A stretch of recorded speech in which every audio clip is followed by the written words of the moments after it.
मी पंकजा प्रज्ञा गोपीनाथ मुंडे मी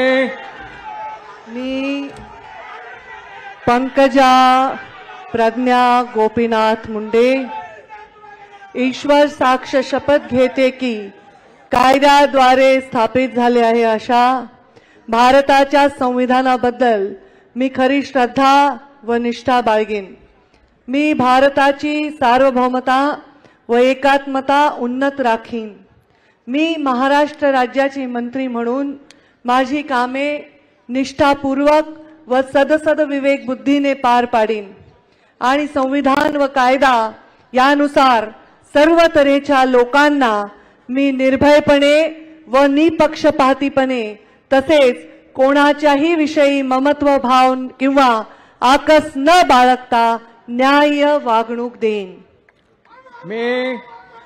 मी पंकजा प्रज्ञा गोपीनाथ मुंडे ईश्वर साक्ष शपथ घेते की महाराष्ट्र राज्याची मंत्री म्हणून माझ्या विचारार्थ आणली जाईल किंवा मला ज्ञात होईल अशी कोणतीही बाब अशी मंत्री म्हणून माझी कामे यथायोग्य पाळण्यासाठी आवश्यक असेल ते खेरीज करून एरवी मी कोणत्याही व्यक्तीला किंवा व्यक्तींना प्रत्यक्षपणे व अप्रत्यक्षपणे कळवणार नाही किंवा त्यांच्याकडे उघड करणार नाही।